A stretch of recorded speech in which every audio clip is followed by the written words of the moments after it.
رب العالمين والعاقبة للمتقين والصلاة والسلام على أشرف الأنبياء والمرسلين وعلى آله الطيبين الطاهرين. أما بعد، فأعوذ بالله من الشيطان الرجيم. بسم الله الرحمن الرحيم. يا أيها الذين آمنوا لا تلهكم أموالكم ولا أولادكم عن ذكر الله. صدق الله العظيم. إن الله وملائكته يصلون على النبي يا أيها الذين آمنوا صلوا عليه وسلموا تسليما. اللهم صل على سيدنا ومولانا محمد وعلى آل سيدنا ومولانا محمد وبارك وسلم وصل عليه. حضرت درود السلام کے بعد اللہ سبحانہ و تعالی سورہ منافقون میں ارشاد فرماتے ہیں 28 پارہ، یا ایھا الذین آمنوا، اے ایمان والو، لا تلہکم اموالکم ولا اولادکم، تمہارا مال تمہاری اولاد اللہ کا ذکر سے تمہیں غافل نہ کر دے. ومن یفعل ذلک، اور جو اپنے مال اور اولاد کے پیچھے پڑا رہا، اللہ کے ذکر سے غافل رہا، فاولئک هم الخاسرون، بس وہی لوگ نقصان اٹھانے والوں میں سے ہوں گے. یہ یہاں پر اللہ سبحانہ و تعالی ارشاد فرماتا ہے کہ یہ مطلب نہیں کہ آپ دنیا نہ کمائیں، دنیا کمائیں، مگر اللہ تعالیٰ فرماتا ہے کہ دنیا کے ساتھ ساتھ 5 وقت نماز روزہ بھی کریں. لا تلہکم اموالکم ولا اولادکم عن ذکر اللہ، نہ ہلاک کرے تمہارا مال تمہاری اولاد عن ذکر اللہ، اللہ کے ذکر سے. ومن یفعل ذلک، پس جو ایسا کرے گا، فاولئک هم الخاسرون، پس وہ نقصان اٹھانے والوں میں سے ہو جائے گا.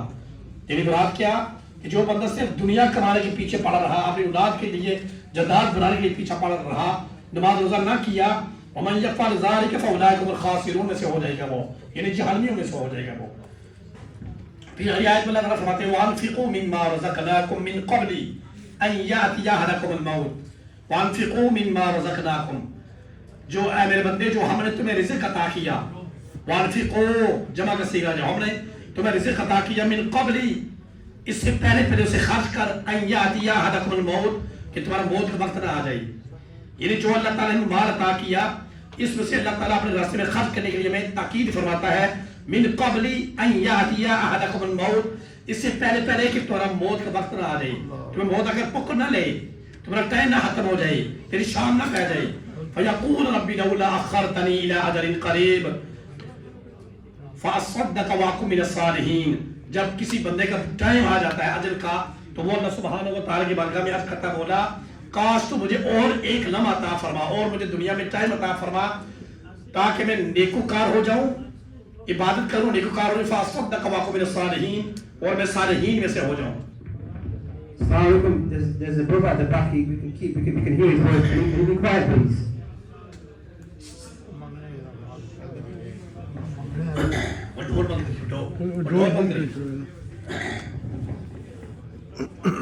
یعنی جب کسی بندے پر اس کا موت وقت آ جاتا ہے تو وہ اللہ تعالیٰ کی بارگاہ میں عرض کرتا ہے کہ مولا مجھے تو اور مہلت عطا فرما، فاصدق واکن من الصالحین، کیوں مہلت عطا فرما؟ تاکہ میں صدقہ و خیرات کروں، نیک عمل کروں، من الصالحین، صالحین میں سے ہو جاؤں. یعنی اس وقت بندہ کہتا ہے کاش میں نے اپنی زندگی کہاں گزاری ہے، کاش میں دنیا کے پیچھے پڑ رہا، کاش مجھے نہیں پتا تھا کہ یہ وقت بھی آنا تھا، مجھے مرنا تھا. پھر اگلی آیت میں فرماتا ہے وَلَن يُؤَخِّرَ اللَّهُ نَفْسًا إِذَا جَاءَ أَجَلُهَا.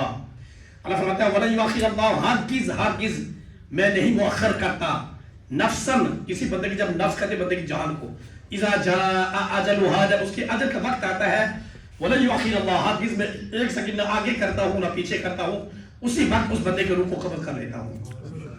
وَاللَّهُ خَبِيرٌ بِمَا تَعْمَلُونَ، اور اے میرے بندے جو کچھ تو اس دنیا کے اندر کرتا تھا میں خبر رکھتا تھا، بِمَا تَعْمَلُونَ جو تو کرتا تھا میں وہ بھی جانتا تھا.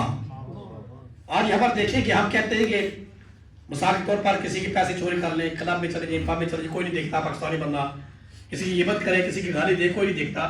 اللہ کیا فرماتا ہے وہاں پر وَاللَّهُ خَبِيرٌ بِمَا تَعْمَلُونَ، میں خبر رکھتا ہوں تو کیا کرتا ہے، بِمَا تَعْمَلُونَ ہے کچھ کرتا ہے پھرتا ہے.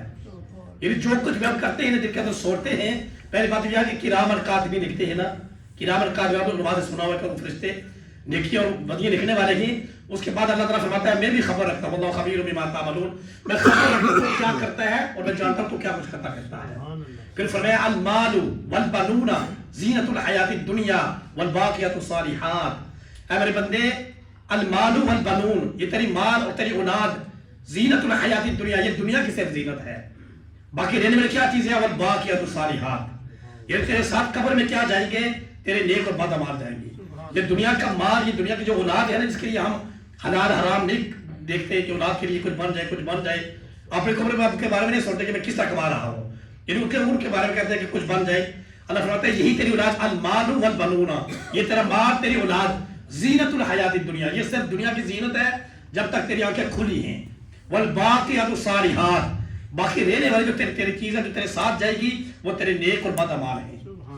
پھر اللہ فرماتا ہے وما هذه الحیات الدنیا الا لهو ولعب وان الدار الاخرة لهي الحیوان، کہ میرے بندے یہ دنیا ایک تماشا ہے، ایک کھیل ہے، یہ کوئی قرآن نہیں، اللہ کا قرآن کہتا ہے وما هذه الحیات الدنیا الا لهو ولعب، یہ جو دنیا ہے نا یہ ایک لغو اور لعب، چلیے ایک میلہ لگتا ہے صبح کو تو وہاں پر اتنی دنیا ہوتی ہے، رونے کی رونق ہوتی ہے، تو شام کو میلہ ختم ہو جاتا ہے۔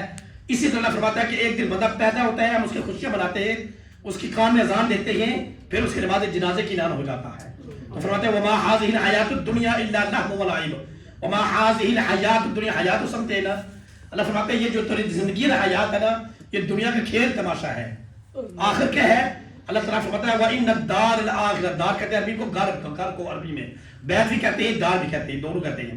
فرمایا وَإِنَّ الدَّارَ الْآخِرَةَ لَهِيَ الْحَيَوَانُ، تیرا آخری گھر تیری قبر ہے، یعنی بندے ہوش کے داخل لے، صرف دنیا کے پیچھے نہ پڑ، یہ صرف دنیا کی تماشا کھیل ہے۔ وَإِنَّ الدَّارَ الْآخِرَةَ لَهِيَ الْحَيَوَانُ، وہ تیرا آخری دار حقیقی کیا ہے؟ تیری قبر ہے۔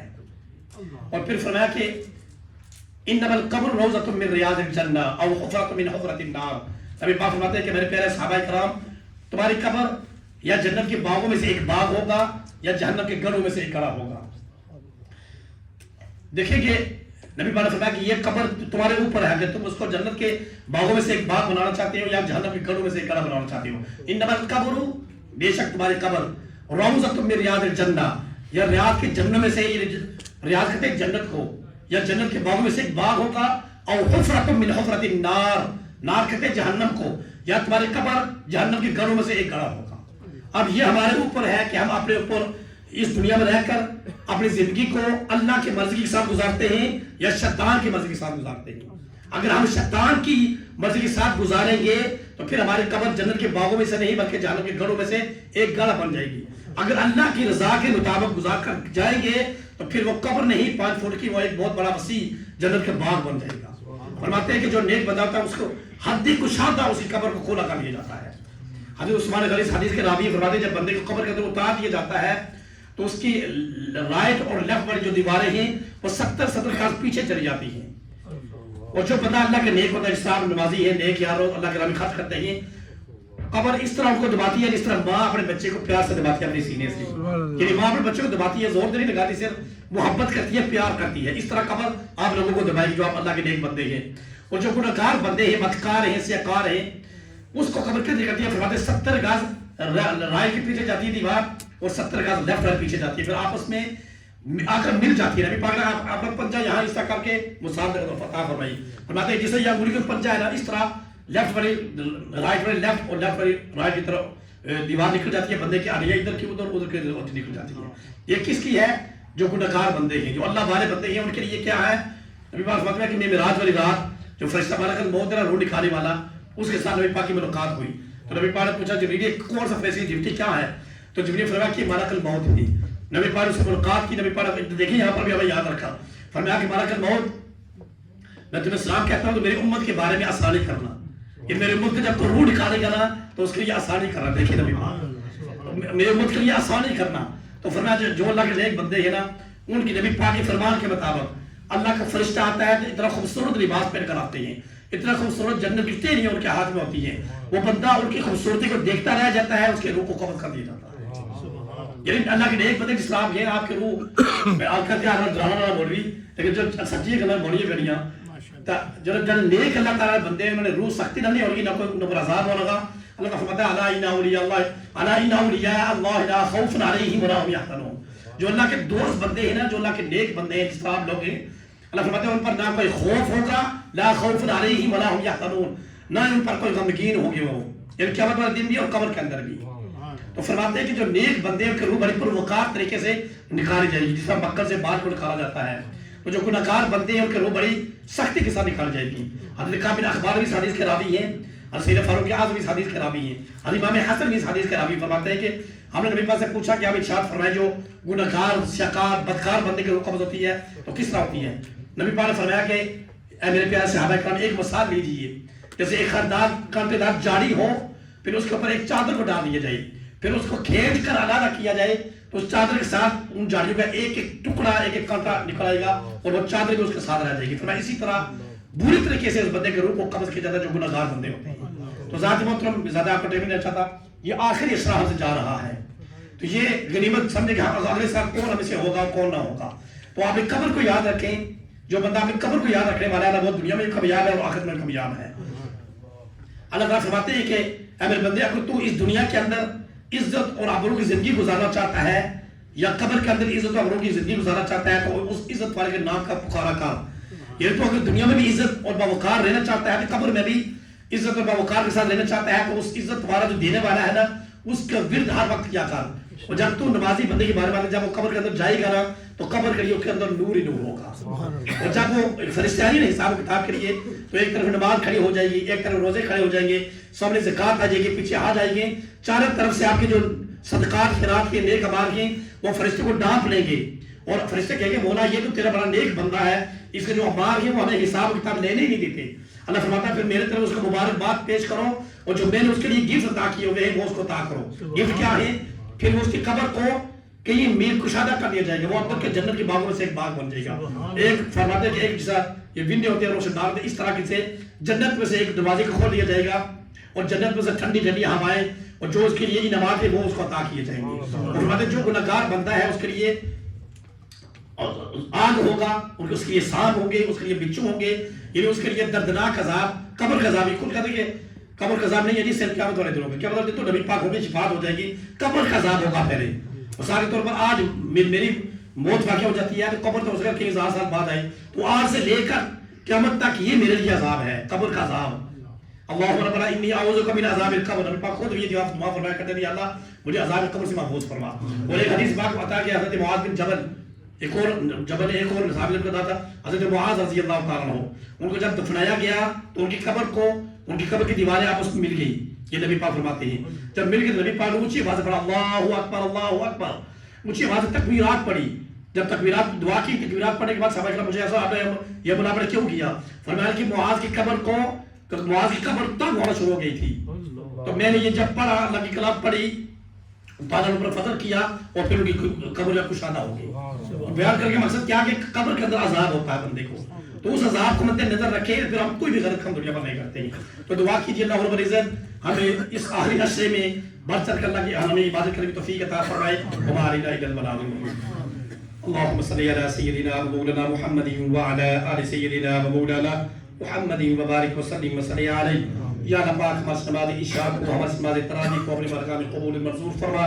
یا اللہ پاک ہم سب کا صغیرہ و کبیرہ گناہوں کو معاف فرما۔ یا اللہ پاک حفاظ قرآن کا قرآن پاک پڑھنا اور پھر ہم سب کا سننا تو اپنی بارگاہ میں قبول منظور فرما۔ یا اللہ پاک ہمارے روزوں کو اپنی بارگاہ میں قبول منظور فرما۔ ہم سب کو اس ماہ مقدس کے فیض و برکات حاضر کرنے کی ہمت و توفیق عطا فرما۔ یا اللہ پاک ہمارا خاتمہ میں خیر اور ایمان کی سلامتی عطا فرما۔ مرتے وقت ہم سب کی زبانوں پہ لا الہ الا اللہ محمد رسول اللہ جاری و ساری فرما۔ یا اللہ پاک ایران کے مسلمانوں پر اپنا خاص فضل کرم عطا فرما۔ یا اللہ پاک غیر سے ان کی مدد فرما۔ آنے والے وقت میں مولا کریم ان کو ہر قسم کی زمینی آسمانی افات و بلیات سے محفوظ فرما۔ یا اللہ پاک ہر طرف سے ہمارے ملک پاکستان کی سرحدوں کی بھی خطرات ہے مولا کریم ہمارے ملک پاکستان کی بھی حفاظت فرما۔ یا اللہ پاک جو شیطانیت کر رہے ہیں ان کی اللہ پاک ان کی سازش کو نیز نابود فرما۔ یا اللہ پاک ہمارے ملک پاکستان پر اپنا خاص فضل کرم عطا فرما۔ ہمارے حکمرانوں کو صحیح فیصلے کرنے کی ہمت و توفیق عطا فرما۔ مسلمانوں میں اتفاق اور اتحاد عطا فرما۔ اللہم انصر الاسلام والمسلمین، اللہم اید الاسلام والمسلمین، اللہم اعز الاسلام والمسلمین، اللہم دمر اعداء الدین بحرمت طه یاسین۔ صلی اللہ تعالی علی خیر خلقہ سیدنا و مولانا محمد وعلى آله وصحابه اجمعین۔